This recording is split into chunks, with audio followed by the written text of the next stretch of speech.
Hi, this is Matt Baker, and today we're going to explore the question, when was Jesus born? And by that I mean, in what year was he born, as well as on what day was he born? But let me break the bad news to you up front. There is not going to be a definitive answer to either of these questions. However, we're going to explore several of the options and weigh the arguments for each.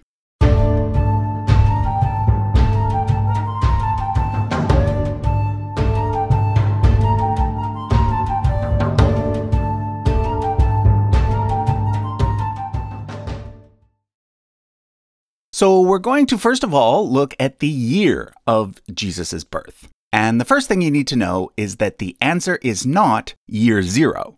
For one thing, there is no year zero. In our current dating system, 1 BC is followed immediately by 1 AD.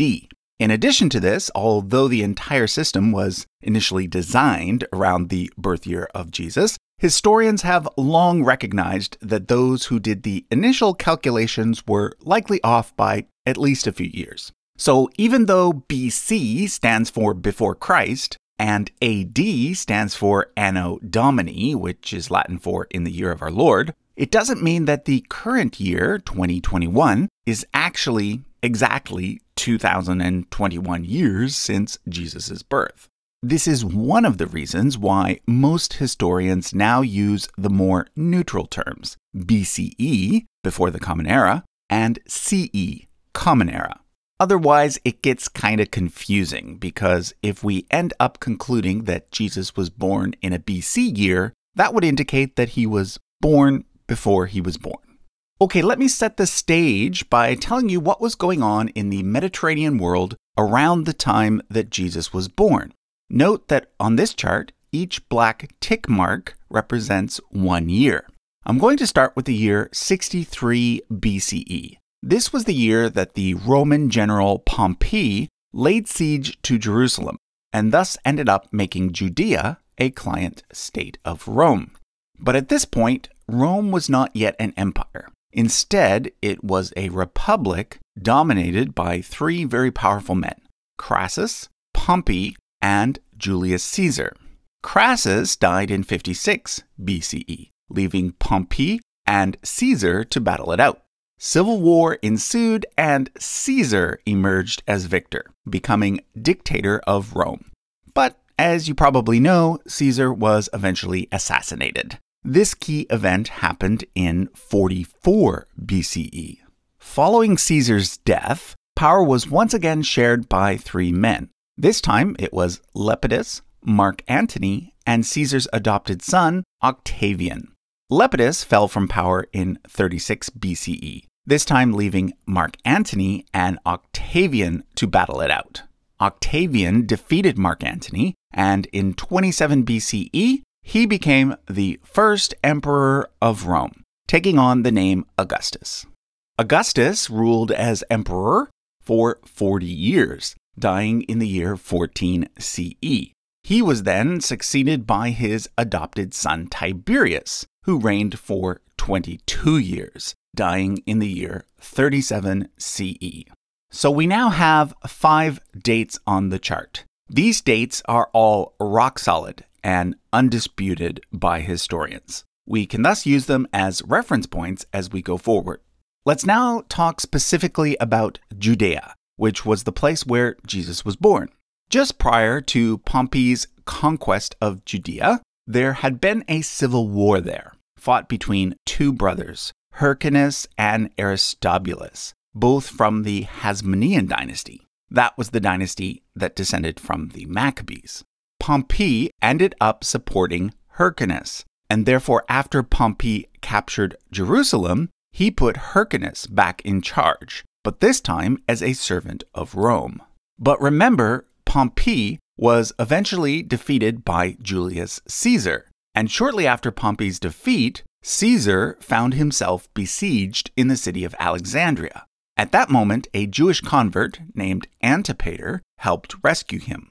As a reward, Caesar appointed Antipater as procurator of Judea, which meant that he was in charge of the treasury.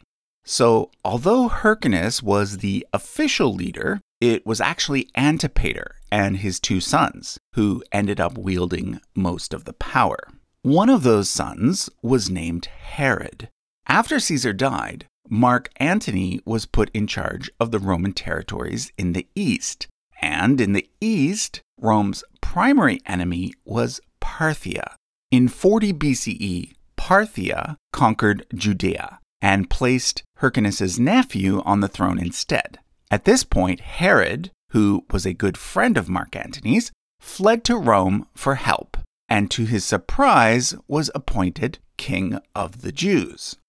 It took Herod several years to win back Judea, but by 37 BCE, he had captured Jerusalem and thus accomplished the task. It is therefore 37 BCE that is usually given as the year in which Herod started his reign. Now, the dates for Herod's reign are super important when it comes to calculating the birth year of Jesus, so it's worth spending a little extra time on them. According to Josephus, Herod captured Jerusalem in the same year that Marcus Agrippa and Canaanius Gallus were consuls of Rome. According to Roman records, this was indeed 37 BCE. However, Josephus also mentions that Herod's conquest of Jerusalem was 27 years after Pompey's conquest of Jerusalem. That would make it 36 BCE. But it was common for ancient writers to use inclusive dates, meaning that both the start year and the end year are counted, which would bring us back to 37 BCE. Now, a couple of chapters later, Josephus gives us the end date for Herod's reign. He says that Herod died 34 years after capturing Jerusalem, but he also states that he died during the Passover season, shortly after a lunar eclipse. So 34 years after 37 BCE would be either 3 BCE, if we're using normal counting, or 4 BCE, if we're using inclusive counting. Luckily, the lunar eclipse reference helps us decide. The only lunar eclipse in that decade to occur around Passover time was in 4 BCE. So we now have fairly firm dates for the reign of Herod. I say fairly firm because there is some room for debate, but for the most part, 37 to 4 BC is the consensus. After the death of Herod, his kingdom was divided into 4 parts, and hence the ruler of each part was called a tetrarch. Herod's son Archelaus received the main part, Judea, but Archelaus was unpopular, and eventually in 6 CE, Augustus had him deposed. At this point, Judea became an official province of the Roman Empire and was given a governor instead of a king. The names of the first 4 governors are not ones that you are likely to recognize. However, you will probably recognize the name of the 5th governor, Pontius Pilate, for it was Pontius Pilate who was the governor of Judea when Jesus died. He governed from 26 CE to 36 CE, which was the year before Emperor Tiberius died. Okay, so we now have 9 dates to work with. Let's now turn to the New Testament. Although there are 4 Gospels, only 2 of them include stories about Jesus' birth. These are Matthew and Luke. In Matthew 2, verse 1, it says, "In the time of King Herod, after Jesus was born in Bethlehem of Judea," so according to Matthew, Jesus must have been born sometime before the year 4 BCE, because he was quite clearly born during the reign of Herod the Great. Now, before you ask, but how do we know that the name Herod here refers to Herod the Great and not one of Herod's sons, who also used the name Herod? Let me point out that later in chapter 2, Matthew specifically mentions Archelaus as succeeding Herod, and therefore we know that the Herod referred to in verse 1 is in fact Herod the Great. Now, you probably know the rest of the story, so I'll just quickly summarize it. After Jesus is born, some wise men from the east visit Herod and tell him that they have come to worship the newly born King of the Jews. Herod freaks out, thinking he's got a new rival on his hands, and orders all male children 2 years old or younger to be killed. Herod then dies soon after this. Archelaus then takes over, and Jesus and his parents escape to Egypt. So take note that the author of Matthew doesn't actually tell us how much time passed between the birth of Jesus and the visit from the wise men.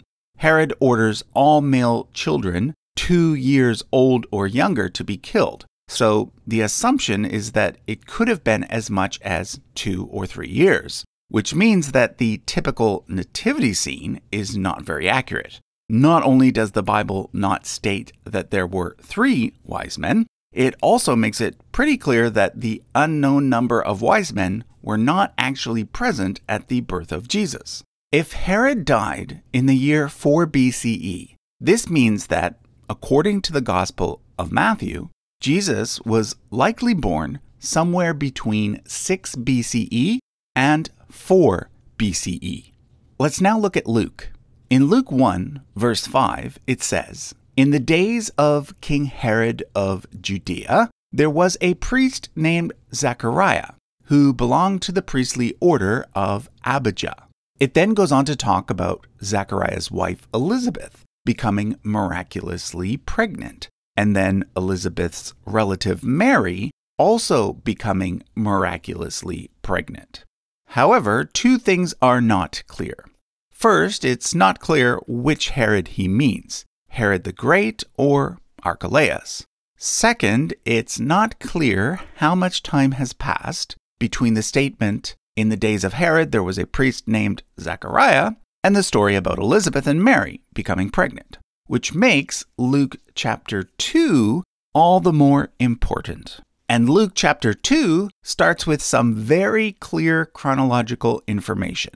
In verse 1, it says, "In those days, a decree went out from Emperor Augustus that all the world should be registered. This was the first registration and was taken while Quirinius was governor of Syria." It then talks about Joseph and Mary traveling to Bethlehem for the census and Jesus being born there.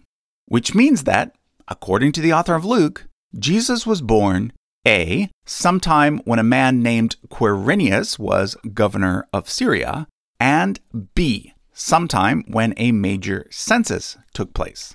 Fortunately, both of these facts lead us to a very specific date. Remember what I said earlier about Archelaus being deposed and Judea becoming a Roman province?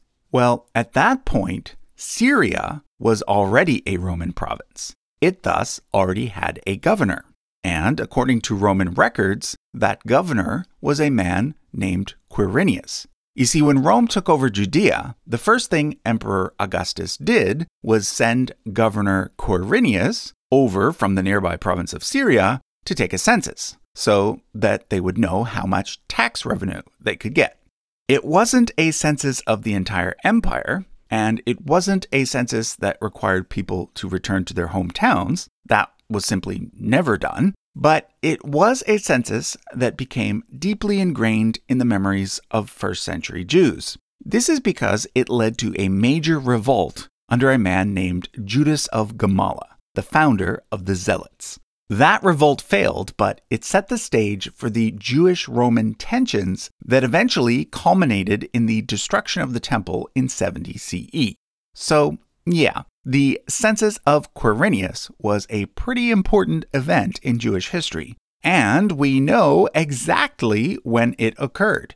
It occurred in 6 CE, which was when Archelaus was deposed. So I think you see the problem. According to Matthew, Jesus was definitely born before the year 4 BCE. But according to Luke, Jesus was definitely born after the year 6 CE. So how do we reconcile these 2 dates? Well, in my view, we don't have to. Like most secular historians, I do believe that Jesus was a real historical person. However, I also believe that the gospel accounts are highly literary in nature and are more concerned with making theological points than with getting all the little details correct. Okay, so what about the day of Jesus' birth? Was it actually December 25th?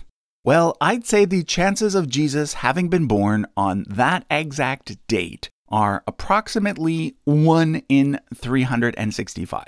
The fact is, we really have no clue as to what day he was born on. But again, I don't think it really matters. What matters is that most Christians have chosen December 25th to remember and celebrate his birth. But just for fun, let's quickly look at the arguments for and against December 25th, and at the possible reasons why this date was selected. Most of the arguments center around sheep. This is because in Luke 2 verse 8 it says that when Jesus was born, there were shepherds living in the fields, keeping watch over their flock by night. Some argue that it was too cold near Bethlehem in December for shepherds to be out with their sheep at night. Others argue that it wasn't too cold because Bethlehem winters are actually quite mild. Then again, some argue that Jesus was born during lamb birthing season, and that lamb birthing season was in the spring. But others argue that in Bethlehem, they shepherded a special kind of sheep, and that those sheep gave birth in the winter. All of this talk about sheep, I believe, is quite silly. If the time of year was so important, surely the gospel writers would have given us a better reference point. But why December 25th then? Well, what I was told as a kid by the very anti-Christmas church that I grew up in was that it was based on the pagan festival of Saturnalia. But that is actually quite unlikely because Saturnalia always fell between December 17th and the 23rd. It's more likely that the date was chosen simply because on the Julian calendar, the winter solstice usually lined up with December 25th. Nowadays, on our modern calendar, the winter solstice usually lines up with December 21st. So there, kids, is a great argument for trying to convince your parents to let you open up your presents 4 days early. But why did the early Christians choose the winter solstice? Well, there's an interesting explanation for that. Although we don't know what time of year Jesus was born, we do know what time of year he died. He quite clearly died in the spring because all of the stories about his death have it happening around the time of the Jewish Passover.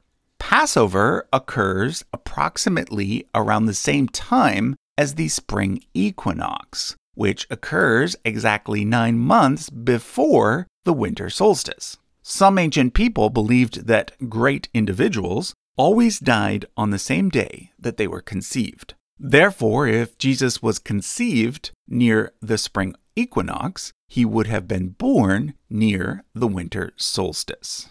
So there you have it. Jesus was maybe born on the winter solstice, but then again, maybe not. Maybe he was born around 4 BCE, but then again, maybe it was closer to 6 CE. The fact of the matter is, no one really knows. But what we do know for sure is that tomorrow is Christmas, and that a few weeks ago, it was Hanukkah. So whatever you celebrate or don't celebrate, I wish you all the best. Thanks for watching.